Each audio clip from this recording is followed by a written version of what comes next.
The Houston Rockets are a great team. The Houston Rockets are a very good team. The Houston Rockets are an awesome team. The Houston Rockets are a contender in the Western Conference, and the Houston Rockets took that L from the Denver Nuggets with the Nuggets on the road in cup play. We'll talk about it. Locked On Nuggets.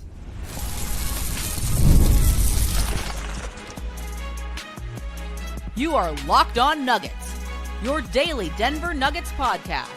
Part of the Locked On Podcast Network, your team every day. Welcome to Locked On Nuggets, your daily Denver Nuggets podcast, part of the Locked On Podcast Network, your team every day. Thanks for joining us and making us part of your day, being an everyday or making us your first listen. We appreciate you guys being with us as we roll through the week, Monday through Friday, and on the weekends as we're hitting you with this, our Friday night bonus episode after the Denver Nuggets massive win over the Houston Rockets on Friday night in cup play. They get the win in Houston, take a 1-0 lead for season series tiebreaker. Biggest game of the season, and the Nuggets showed up. On today's show, we'll talk about how they got it done, especially how they got it done without two starters, Aaron Gordon's injury, what that means for the long term. Ryan will give his condolences. He thinks Aaron's dead. We will talk about all sorts of things on today's show about the big performances. Jamal Murray being clutch after a bad first half. Nikola Jokic winning the battle versus Alperen Sengun, who was terrible tonight. All sorts of stuff on tonight's show. It's an awesome night to be with you guys. Very excited to be with you. Ryan Blackburn, Mile High Sports, the Pick Action Roll podcast. He's a credentialed reporter for covering the Denver Nuggets for Mile High Sports. I'm Matt Moore. I've been covering the Nuggets for 14 seasons. Whew, I got old. 14 years of credentials. They took away my pass from last year, and I'm mad because I've collected them. But they're like, "Can you have this?" And I was like, "Well, I was gonna." Okay. Yeah. Anyway, I'm very excited. Ryan Blackburn, hit me with your best shot. So here's the most important takeaway, Matt. We covered this game like pros. Heading into this game on Thursday, you and Swipa did a great episode, got into the micro stuff. He and I hit some other micro things and also did some macro things, talking about some different matchups.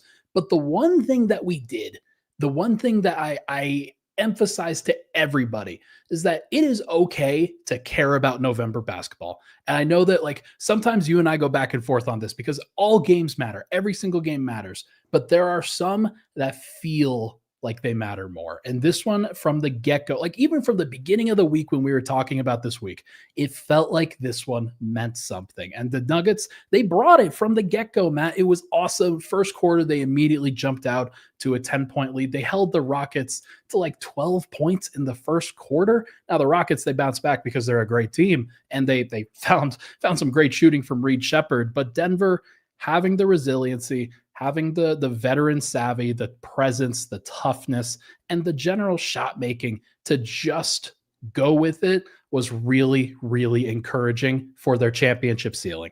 I thought the best thing about this is that it kind of shows that there is a gear for this team defensively that they can hit, where they can battle and contest. And this is an exhausting game with how many offensive rebounds that team generates. The Rockets did what they wanted to there. They generated 17 offensive rebounds tonight. They won the second chance battle 19-9 on this one. But this is actually the big number. So here's what's kind of interesting is it's like the best and worst of all worlds for David Adelman. They give up 17 offensive rebounds. Bad. They only allow 7 of 17 shooting. Good, but they give up 3-pointers, so it winds up 19 points on 17 second chance points. Bad. But having to battle through that constantly is exhausting, and the Nuggets stuck with it, man. This was a slugfest. This was a heavyweight fight, and Denver went in there and played great defense. I thought, which is honestly, it's look, I thought Jamal was really bad defensively in the first quarter, especially settled in as the game went along. By the end of the game, I thought Jamal was fantastic. I thought he was bad in the first half, terrific in the second, which is why it's go ahead. A huge steal from Jamal late in the game on the exact action that the Rockets were going to run, in the clutch. It's the one that you guys are talking about where Sengun gets to the nail and then Amen cuts from the short corner. And it's usually magic every single time for them. It's a free bucket. And Jamal was up there with his hand straight up, at the very beginning of that play, knowing exactly where the ball was going to go. That's a high IQ basketball play, Matt. He doesn't get enough credit for knowing what he's supposed to do, when he's locked in. It's just really great stuff. Disrupting that play is such a freaking huge leverage opportunity that he took over. Like that was an amazing read by him, because it's so hard. Like it's not just like the read, because you know that they're going downhill, and you know the two things that he can do. He can take the floater, he can make the lob or the dish off pass. Yeah. So you are anticipating it. It's the fact of like having to rotate and then make that physical move to anticipate. It takes so much, and so few players do it. Now, I'll also say this: that doesn't happen if it's Nikola Jokic, and that's why Nikola Jokic is on another level from Alperen Sengun. Rocket fans, he's gonna come back when they beat him in the playoffs. But anyway, like I thought that play from Jamal was absolutely huge. Jokic tonight, Jokic tonight, he's okay. 34 points. Okay. 34 points, 10 rebounds, 9 assists in a slow, grinded out slugfest game. 11 of 20 shooting, 4 of 8 from 3, 8 of 10 from the line. Clutch buckets. Line. Clutch free throws, which Cam called on our show on Thursday on Swipe and Gripe. 4 turnovers to 9 assists, 2 steals and a block for the big fella, and a +4 in a game that they won by 3. Man, not bad. Not bad. Like he had both Jamal and Joker played 22 out of 24 minutes in the second half. They gutted it out, man. Like this is one of those where you have to really rely on your stars. You have to really rely on your guys. They're going to take you through. This is a clutch moment on the road where you don't know which role players are going to show up. You don't know, especially if Aaron Gordon goes down, like who's going to step up in that moment. Denver, of course, did have guys step up throughout the night that we'll get to. But I thought that between Jokic and Murray, they showed the level, they showed the championship grit, and just the understanding of the moment and the ability to rise to it that you're looking for in this moment. So like his mid-range jumpers, Joker, like especially late in the clock, they're butter, man. Like anytime he would come up against Sengun, especially curling around on that right elbow and then settling at the top of the key, like gets to the nail. Super, super clutch. Like just like it's every time he feels like he can get to that. And by the way, use that play to create a dunk, create a poster dunk on Sengun during the game. It was so cool. Whoo! Second half was actually an offensive slugfest. Yeah. So some like I've seen comments that like, oh, the Rockets had shot better in the first quarter or whatever. Well, the Nuggets had a 144 offensive rating in the second half versus the number 2 defense in the NBA. Like that's pretty good. Like they started Spencer Jones and Peyton Watson in the second half, man. Yeah. That's pretty impressive. Yeah. It was legitimately pretty awesome. Denver only with a 96 offensive rating first half, 104. Like they kept that game within. They got the lead out and were able to control it. Like honestly, here's a part of this. Okay, I think Reed Shepherd's awesome. I'm watching a lot of clips of Rockets. I'm doing this big thing for Paroxysm on them. I think Reed Shepherd's really good. I don't think Reed Shepherd's going to be playable in the playoffs. I think he's going to get picked on and torched and destroyed. Like I think it's going to be bad. And so, but at the same time, like I'm not going to negate this performance from Reed Shepherd as like fluky. Like Reed Shepherd can do this. Like Reed Shepherd was like what, he's drafted 3rd. Like he's capable of having a night where he scores this many points and gives them 27 points off the bench, 9 of 13 shooting, 5 of 8 from 3. He is that type of player. But one of the reasons why he slowed down in the second half, one of the reasons why Denver got going in the second half was he was on the floor more, and the Nuggets, like in the first half, they just didn't involve him in enough actions. Murray, I thought in particular, was bad with this, where he did not involve him enough in those actions and punish them for having him on the floor. And they punished them every single time, or at least close to it, by getting Reed Shepherd more involved in the game and forcing him to either step out on Jokic, step out on Murray, and just being a part of it. They were screening early. Tim Hardaway Jr. was the guy that Reed Shepherd was guarding most of the time, Cam Johnson sometimes, and they would screen early for Murray, get Shepherd onto Murray, and force him to guard and force him to move. And that's what you have to do with defensive liabilities. So like Shepherd will learn throughout his career how to navigate that, but right now he is a liability on that end. I thought Peyton Watson did a really good job on KD. Yeah, shut him down. Again, like, well, I will argue against that because it's turn the water off, like because he scored 13 points. Yeah. So this is the thing is like, we talked about this on Thursday's show. If KD misses shots, it's because KD misses shots. Like, I don't believe that like Peyton Watson disrupted, bothered, annoyed. Like, I don't think that he impacted that. I think it's just like you do your job. You don't let him get the easy stuff and you open yourself up to this kind of outcome. Yeah. Like, I don't think that Kevin Durant like can't handle Peyton Watson. Like I don't think he shut the water off. I don't think that happened. I think KD missed shots. It's not that. It was the 14 shots and the 3 free throw attempts. Yeah. That's where KD really hurts you most of the time, is he gets you up in the air. He gets you off balance. One of my favorite sequences was actually KD like is driving and Jokic deliberately like puts his hands up to avoid picking up that foul. Yeah. It's just smart, man. Like you don't need to play. Like you do not need to play and reach and try to collect the 5th foul or put yourself at risk in that situation. Like you force Kevin Durant to go right around him, and then Tim Hardaway steps up on the other side, and like KD misses a mid-range jumper because sometimes he is human at that end of the floor. Like so I really liked. I just liked the way that Peyton played tonight. Yeah. Even the closeout late. I guess it was on Shepherd. No, Jabari maybe. He gave up the foul on that OREB. That was late in the game. It was Shepherd, I'm pretty sure, Yeah. and then Shepherd missed 2 free throws. Yeah, Like kind of wild. Okay, well, coming up. We'll get to the Aaron Gordon injury. We'll talk about our thoughts on that, and we'll talk more about the win over the Houston Rockets and what it means coming up on Locked On Nuggets. Let's talk about something every business owner knows too well: missed calls. When a customer tries to reach you and can't get through, that's money slipping away. Quo, spelled Quo, is a smarter way to run your business communications so you never miss an opportunity. Quo is the #1 business phone system built for 2025, not 1995. It's simple, it's modern, and it's designed to help you communicate faster, look more professional, and stay connected wherever you're working. I love the Quo works right from the app on your phone or computer. No extra devices, no clunky landlines. Their built-in AI is a game changer. This is like a great use of AI. It logs your calls, it writes summaries, and it even sets up follow-ups automatically.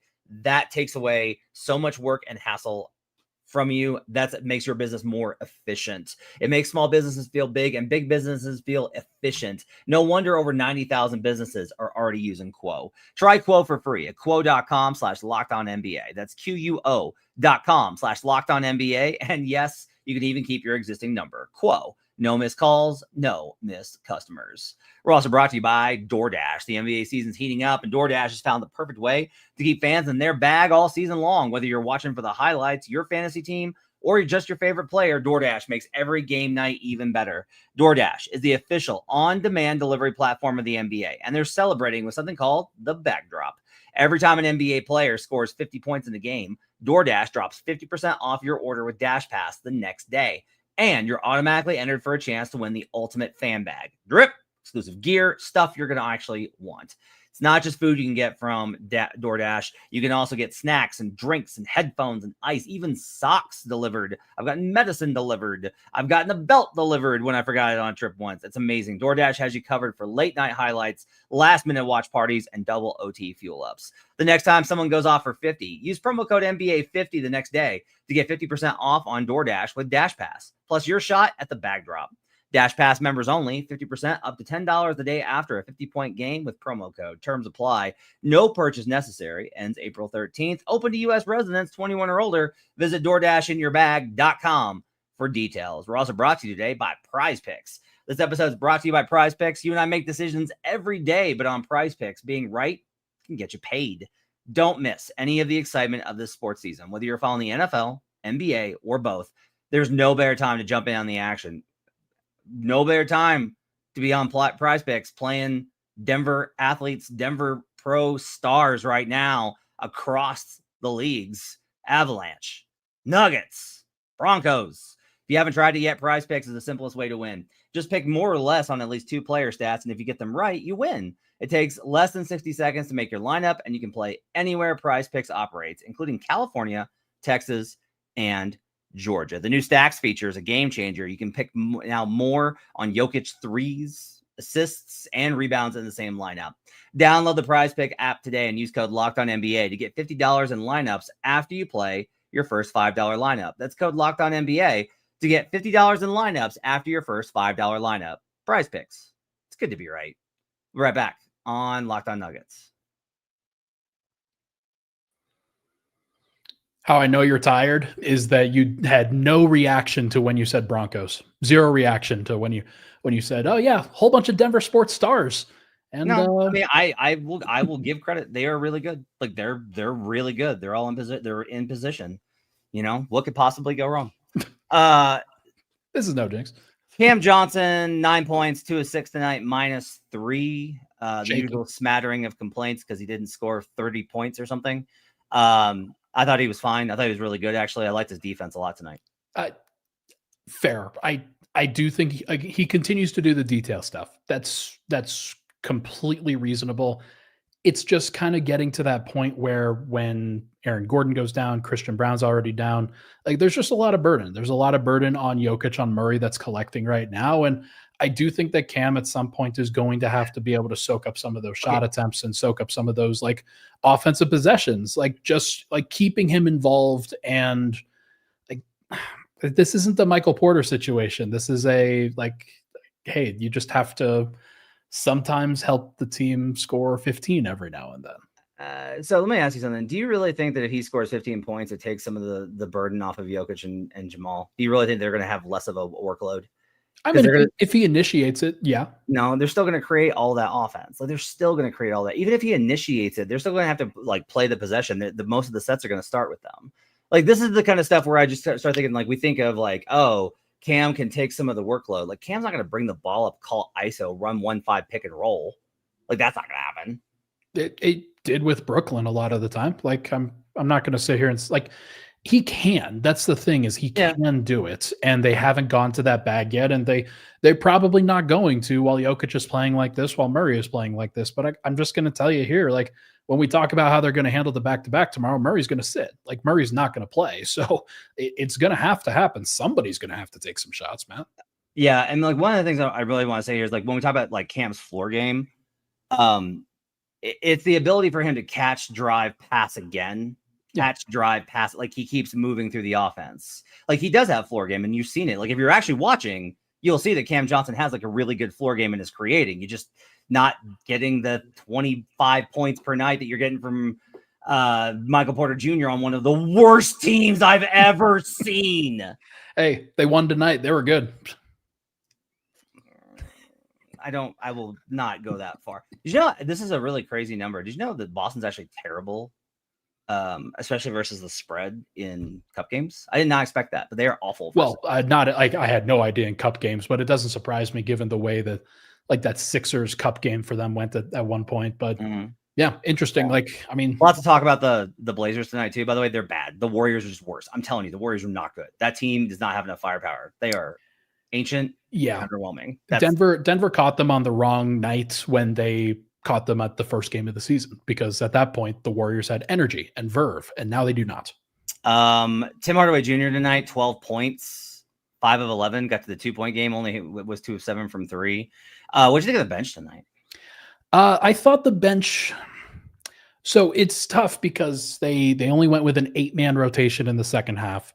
Effectively, it was an 8-man rotation for the entire game because Aaron played about 3 minutes.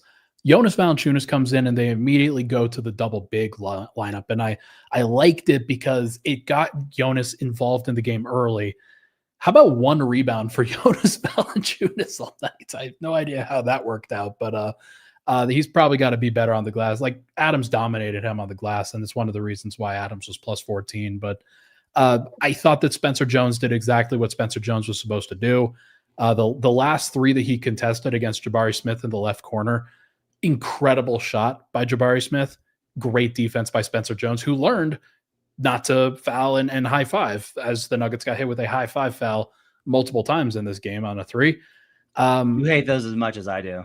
Of course, like Dillon Brooks ruined the game for everybody because like he kept smacking Steph Curry's hand the entire time. Like it's also just like, the offensive players have, especially shooters, have so many advantages. Yeah. Come on, man. It's got nothing to do with the shot. Like, come on. My thing is that when shooters, when they go up for the 3 and then they do the wiggle on the way down because like they could feel somebody near them, that is like, it's nails on the chalkboard because everybody's now taught to do that, whether it's the right thing or not. I'm not saying that the Nuggets are more or less ethical than that. They're not. I don't think that they're any more or less ethical. I think Murray's actually done a better job of grifting and doing some of those things. But like, you got to work within the construct. And unfortunately, Denver, if there was one criticism for tonight, they did let the 3s and let Jabari Smith get open, let Reed Shepherd get open a little bit too much. But I mean, it's going to happen within the flow of the game. So I mean, a lot of it's just like that's how good Sengun is as a creator. Like he forces those kind of helps, and they dared him. You know, this is the big thing coming in is the Rockets were number 1 in 3-point percentage. Yeah, and Denver was second in opponent 3-point percentage, and the variance kind of worked out the way in Denver's favor. 39% is like it's Denver doing a better job. And I thought that they contested a lot of threes pretty well tonight. It's just some of them were not great. But like 39% is lower than what the Rockets usually shoot. So good for them. All right. So Aaron Gordon leaves after 3 minutes with injury, which sucks because he looked awesome to start this game. Yeah. And then he gets hurt. The hamstring goes again. He was frustrated. Not like, but I will say it's more of just like, okay. Like that was kind of his reaction was like, all right, I strained it again. I got to go out. Here's the numbers. This is via Jeff Stotts, who I trust implicitly on these things. He's in Street Clothes on Twitter. Grade 1 strain is 10 days, 31 days for a grade 2. And nondescript strains is 12 days. So like if they do not give any indication of which grade it is, then you're probably looking at about that 2-week threshold. Maybe. Yeah, if he didn't tear it, right? Which actually a strain is technically a tear, but that's what the grading system's for. Yeah, if the MRI doesn't reveal like a severe, like it's completely freaking ripped off the bone, then it's probably 2.5 weeks, 3 with conditioning and return. I'm gonna bet it's a month. I'm gonna just go out on a limb and say that I know that your initial reaction to it was that, okay, it's fine. I can feel it. It's probably something that we should have to be careful of, and that's why he went out of the game. The way that Adelman was talking about it post game, he's gonna miss some time. When coaches do that, and like when you say the word "sometime" and leave it as ambiguous as that. No, I disagree. It's because sometimes it's like, yeah, he's gonna miss some time, and it's like, yeah, he misses 2 weeks. Like, I don't agree with that assessment. I just don't. Okay. Like, if a coach says, yeah, it's going to be a while, you should be concerned. Yeah, I never hear them say a while unless it's like very clear in the moment, but they have to wait for the MRI. Like that's what you're talking about is like a major injury. Look, it could be a month. I wouldn't be surprised if it was a month because it can be one of those things where it just doesn't respond. Like that's the problem with the hamstrings and calves is you just have to freaking rest it and wait. You have to take your time. You just wait and you wait and you wait and you wait and you wait, and it sucks. So look, it could be 2 weeks. My thing, Ryan, is just like we don't know. Like, no, I'm fair enough. Like I feel like we do like people jump to stuff, and it's just like we don't know. It could be 3 months, it could be 6 months, it could be the year, it could be like he could never be able to walk again. Like he could be fine in 5 days. Like we just don't know, and I don't have the background to be able to assess that. Like I have the numbers that are in front of me, and I would say like 3 weeks sounds about right to me with conditioning and everything else. But if you want to do like 3 weeks for the recovery and then a week for conditioning, and that's a month. Okay. We'll ask about it tomorrow when we talk to Adelman pregame and see if they got another assessment. But like, obviously he's not playing tomorrow. Obviously, I think you guys can at least count him out for a week or two. Yeah. And the question will be how soon after that they're willing to bring him back. My thing is that they've been so cautious with him already this season with the way that they have rested him in some particular rest spots that they're going to be like, they're going to err on the side of longer than shorter with this. So what do they do without him? Sammy asked if they call Holmes up. Is that your answer? No, I mean, that's not the answer. Like, because Holmes isn't an answer for the Nuggets right now. He is not factoring into their plans. But what I do think, like, they've been starting Spencer Jones when Aaron Gordon has gone down. It was Spencer Jones in place of Cam Johnson at one point. But they started him in the second half of this game. And I think that that's probably the lineup that they'll go with. Assuming Murray sits tomorrow, you're probably starting Bruce Brown, Peyton Watson, Cam Johnson, Spencer Jones, and Nikola Jokic against the Kings. That is not a good offensive lineup. That is a lot of burden on Jokic specifically, and there's not a lot of spacing around that. And then you keep Tim Hardaway on the bench and give him some, like, try to give yourself a little bit of offensive punch at that point. It's a lot. Can I ask you something? Sure. At what point will you accept that there is literally no way to slow down the offense? Like there has to, like. Well, I understand your concerns, but they're playing the Kings tomorrow. So like I don't expect it to be that much of an issue. But if they played literally anybody else, I think they would have some problems, Matt. They were down 2 starters. They put up a 145 second half tonight on the road. But that was Jokic and Murray. And like they really put it together. And like, yeah, Jokic can put the team on his back and put together a top 10 offense by himself. Like that's not a question to me. You just don't want to have to do that over and over and over again, or else it starts to look like 2022. Yeah, but I think it's okay for like counter. You have to do it for some times during the season, and they're going to do it now. Yeah, I don't worry about this like gas. This isn't like gassing them out like it did 2 years ago or this year. Not yet. Like, and honestly, like people are talking about it, like Jamal. Like I don't think Jamal should play. Like, I'll just be really honest. Like, I don't think Jamal should play. I don't think Joker should play, but he's going to. Like, I've given up on this. Like, Joker's going to play every single night, and it's going to put a massive amount of pressure on everybody else to play. And fans are going to be like, well, Joker plays. And it's like, he's not human. I don't know what to tell you. The man is not human. He's going to rest the road games. He's not going to rest the home games. That's also, I think, a thing for him. Like, I want them to, because then I'm right on the 3. We're right on the 3-1. Somehow they're going to pull out the 3-1 that we predicted. That's pretty good. Well, they already lost the first of the game. So if they lose another one, then they're 2-2. Exactly. So, that's what I'm saying is like, if they win though, we pull out the 3-1. Yeah. Okay. Fair enough. Yeah.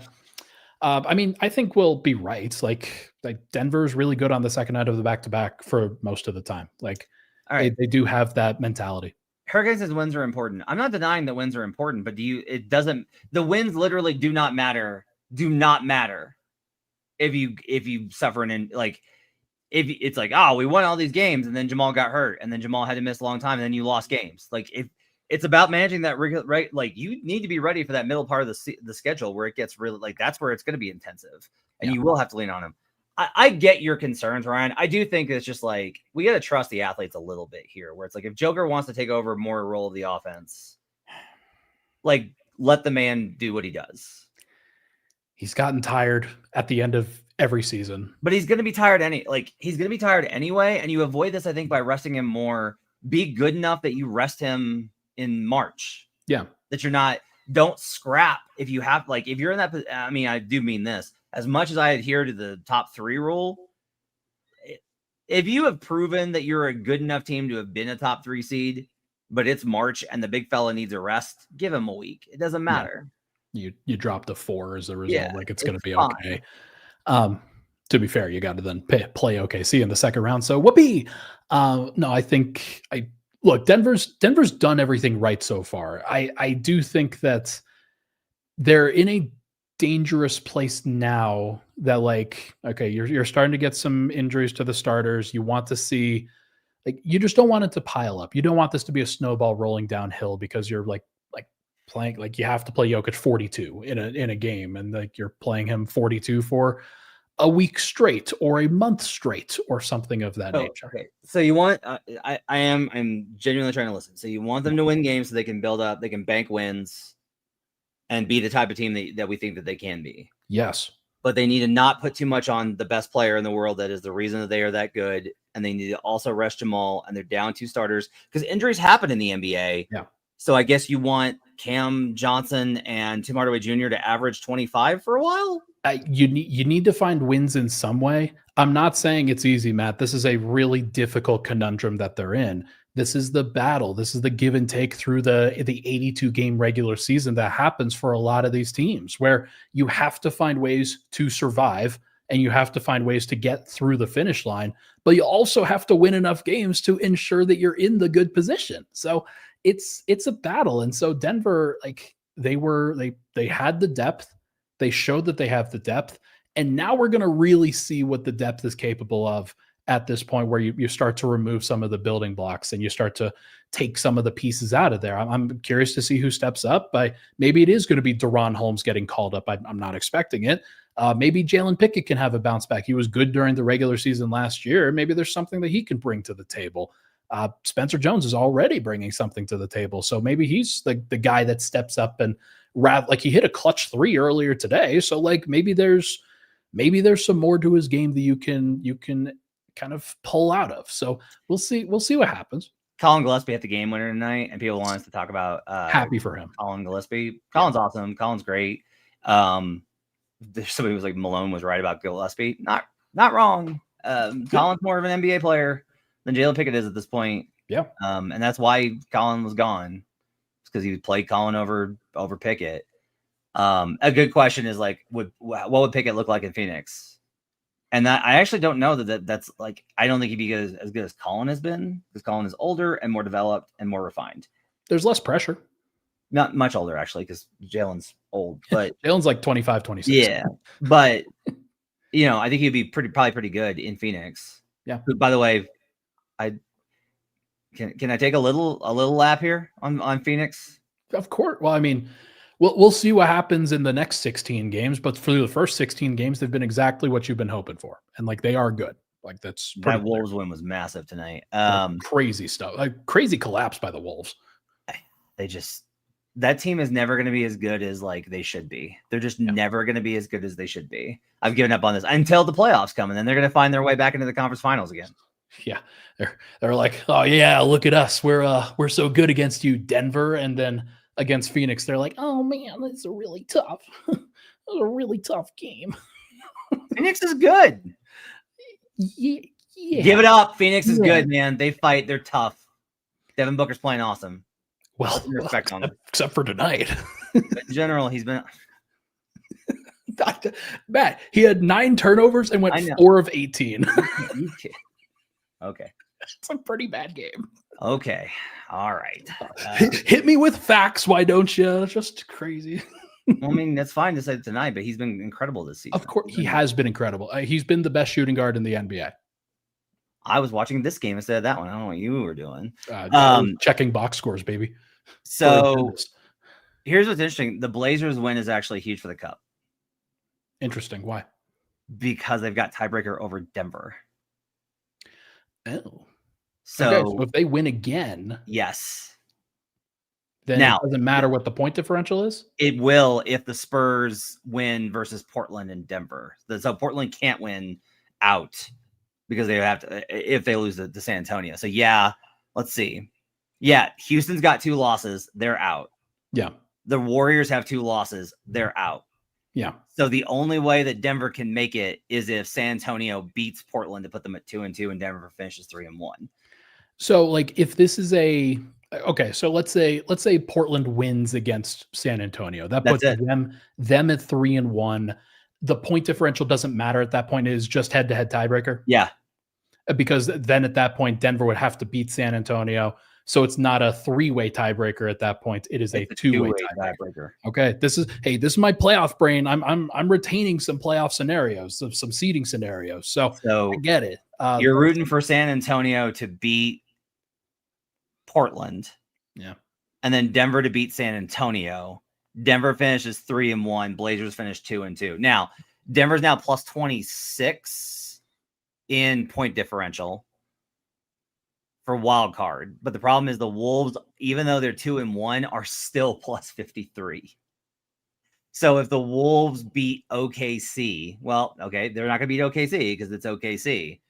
So they won't be able to make it. They won't be able to make it. Denver's actually in a pretty good position here. It's going to come down to Phoenix, who has to play OKC. But even if they go 3-1, if they beat the Kings and lose to the Thunder, it's going to come down to point differential between the Phoenix Suns, who are good, and the Denver Nuggets, who are also very good. Gosh, it would suck if Denver got eliminated by point differential because they had just a horrible reffing meltdown in Portland on the 5th game of the season. Yep. But that avoids an extra game. Avoids the wear and tear. Less travel. Swipa says in the comments, I can always tell when Ryan sees my comments because he starts blinking a lot. I just blink because I start looking at the camera. But did Ryan apologize for his doubts? No, I did not. I said that the Nuggets I thought were going to lose. I thought that they were going to lose. They impressed me tonight. They were very good. You see that I broke out the jinx on social earlier with Nuggets are 0-3 in clutch games. The data says they lose. Swipa said Nuggets win a close one behind Jokic clutch free throws. He's pretty accurate. He's the only one here that knows how to accurately cover the Nuggets. It's complete insane, completely insane. It's not insane. He knows ball. Yeah, clearly we do not. Yoke was the player. Well, I mean, look, this was a coin flip game. Like, Yeah. it was close. This wasn't dominated by either side. Both teams have to come away with the Nuggets have to come away with there's a lot of stuff we gotta get better at, and especially for this matchup. And the Rockets have to just be like. Now, I will say again, Sengun me and -16 having this type of performance in this spot is rough. I think Sengun's really good, and he's had some good games versus Yoke. It was 6-4 Yoke coming in. It's now 7-4 Yoke in the head. Also, that first quarter where Yoke went at him, not to score, but just to do the normal thing, and then Sengun went at Joker. He got nothing. He had absolutely nothing going directly at Joker in one-on-one coverage. And I thought that Yoke played great defense. He played great defense in this game and just deserves a lot of credit for his ability to rise and to really set the example there. A couple steals and a block. I know it's not really sexy for a lot of fans out there, but Joker's playing great defense in this game. It's one of the major reasons why they're able to do what they did. I do think the Nuggets being without CB and AG is huge. Rockets without Dorian Finney-Smith, who's a really good wing. That's kind of funny though. About this is I'll go on record as being I don't think Ime Udoka is going to trust Lil Reed Shepherd in a playoff series. I just don't. Yeah, he'll play Dorian Finney-Smith at backup point guard before he plays Reed. Yeah, I just don't think he'll trust Dorian. I just don't think he'll trust Reed. I just don't. Maybe I'm wrong. Maybe Reed will be so good that I'm wrong, but that's where I'm at right now. And Reed was awesome tonight, and Reed's got a really great offensive game. He'll get there. It's just it's a multi-year process to get good enough defensively to hang. Yeah. Man, what a win. Someone's asking about tiebreaker. So this doesn't solve anything. This is just 1-0. Yeah. But what it does mean is they took the one on the road. They play them 3 or 4 times, Ryan. I think it's 3. I think it is 3 games, if I'm not mistaken. I actually do not prefer those because it leaves you less ways to win it. Fewer ways to win it. So yeah, that does mean though. So if it's 3 matchups outside of the cup possibility, because they could technically both. No, Houston can't make it. They're out because they have 2 losses. Nobody's gonna make it with 2 losses. It's possible, but it would very much shock me if anybody made it with 2 losses. But so if they play 3 times, that means if Denver takes 1 more win, they win the home game. That's it. They lock tiebreaker over. Yeah.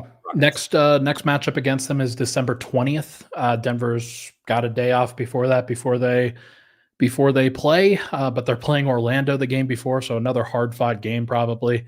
It'll be interesting to see how they approach it, but there's another stretch later in the season where the Nuggets play March 5th, the Lakers, March 6th on a back-to-back. They play the Knicks. They played the Knicks on a back-to-back twice this year. They only play them twice. At OKC on a primetime game. Then March 11th, they come back and play the Rockets. Then they go on the road for a back-to-back against the Spurs and then finish up with another road game against the Lakers. Crazy stretch at that point. And that, the most important game of that might be the Rockets game. The chat still very much wants backup point guard. Do you think backup point guard or backup power forward is more important right now? I will always default to backup point guard because I think that Denver has enough flexibility and versatility with their athletes and with their wings to be able to play small or to play big on occasion with Jokic and Valanciunas. They're showing that they can do it more, and it was more successful tonight in the right matchup than it was in previous matchups. I'm not going to sit here and say it's going to be perfect, but I think that they can get by without a backup power forward sometimes, especially with Spencer Jones playing the way that he is. Eventually it'll need to be solved because if Spencer Jones needs to play in if he needs to play in the playoffs, then they need him to be on a full-time contract. So that's a layer to this that we should probably figure out at some point. I think part of it for me is just that I think most people think that there's a floor to this offense that's lower than I do. They're not turning the ball over. If the Nuggets were turning the ball now, if they start to, I'll be like, okay, like whatever has changed. They are not as sharp as they were. Now they need it. But like I have to kind of go off. If people want to go off the results, right? You just can't really argue that they need a backup point guard. You can't. Like you just can't do it. They are the best half court offense in the league by a margin. Yeah. And that's Jokic. Their backup point guard is Joker. Like, yeah, Murray staggers with the second unit, and their backup point guard is Jokic. And so it's like, do you have guys that can walk and chew gum to dribble the ball up the floor and give it to Nikola? Yeah. And I actually love the way that they've handled all the passing this year. They're not getting stuck with the inability to get Joker the ball. Like Peyton, Christian, Bruce especially. Bruce knows how to get Joker the ball. Yeah, that's the job of the point guard on the Denver Nuggets in the backup situations. Like Jamal is an actual point guard. Like Jamal runs the offense in terms of at least like getting people organized along with Jokic, and like handles the ball. Yeah. Everybody else is just like, don't turn it over, give the ball to Nikola and let him play floor general, right? Like that's the goal. So comparatively, when I look at it, I'm like, hey, if AG is going to be in and out with injuries, and you're like, I love Spencer. He's my favorite guy right now on the Nuggets. I love Spencer, my kind of guy. But like, Spencer is also very much. Spencer has to not screw up for his career. Spencer can't be like aggressive offensively. They're probably telling him like, go do it, man. And he's like, no, because I will get yanked. And then I'm going back to Grand Rapids. I'm not going back to Grand Rapids. And I'm not playing this game. Absolutely not. And that's smart, right? And he knows his role. And I don't want like a gunner at power forward, but I think like, here's the thing, Ryan, is just like, if Signashi was just like Signashi was just like his archetype, but an actual NBA player, it would just fix everything. It really would. It would solve so many things. The argument now is that like other people are thinking, okay, what happens if Murray misses time? Like Aaron Gordon's going to miss time, and they're probably going to be able to survive because they have some other guys that they can throw in there and piece some things together. They'll be worse if he misses time and misses some significant time, but I think they'll be able to survive. If you had to go without Jamal Murray for a month, do the Nuggets survive the same way? Yeah. I don't disagree. I'm curious like how they would manage it. I'm curious what it would look like. Yeah, like a lot, and I mean, some of this is also like we kind of talked about earlier, the conundrum of it can't be wildly successful and easy. You can like a good comparison here, Ryan, is honestly like look at the Clippers. I don't want to. They're being patient and they're being careful and they're not pushing their guys. And this is the culture that you get. This is what you wind up with. Yeah. For a team that I thought was going to win 57 games because I'm an idiot. Like, yeah, you are. That's what you wind up with. So it's like, yeah, like it's going to be hard sometimes, and Joker's going to have to play a lot of minutes. I do think, again, Joker should sit tomorrow. He won't. He's a psychopath. But Jamal played 40 minutes tonight. He's got you can't play him on the back-to-back. He's got to sit. Yeah. I mean, you've already lost a couple starters. You can't lose the third. It's just, it's impossible. You have to be careful here. And then honestly, they've played the Kings twice and it's 2-0 wins, right? Yeah. So do not worry about this game. They're already down Domantas Sabonis as well. So you're facing Drew Eubanks, who's, I mean, to be fair, Drew Eubanks is going to use them elbows. Like that dude is going to go at Jokic and use some physicality. So it is what it is, but hopefully he can take it easy and make some threes and try to avoid a ton of excessive contact. But this is a game where Jonas Valanciunas should play 20 minutes. I'm so impressed that they got this win tonight. This is a professional championship caliber win. I love it when they win, they're professional, and they lose, they're unprofessional. That's like the dividing line for you. It's like, did they win? You are professional. No. Did you lose? That was an unprofessional effort. That is an oversimplification. It was more of just like they brought the right energy. They brought you knew that the Rockets were going to get up for this game, and the Nuggets got up harder. Like it was great. I just really enjoyed the way that they started this game and the kind of style that they played. They were all locked in, and this it saved them because the lead that they got up to allowed them to kind of be a little bit lax in the middle of the game, and then they won it at the end. I got a way to fix everybody's concerns. Okay. Sit them all. You think they need a backup point guard and want them to have more offensive punch, a little bit. I mean, not really. Like it's somebody to take like the load off of Joker and Jamal a bit, right? Yeah, I mean, yeah. Okay. All right. Certain people want points per game. Cam's not scoring enough. He needs to score more. Mike Moore Jr. scored 25. Score more. Okay, I got it. Cam Johnson, Zeke Naji, and Julian Strother for LaMelo Ball. Come on.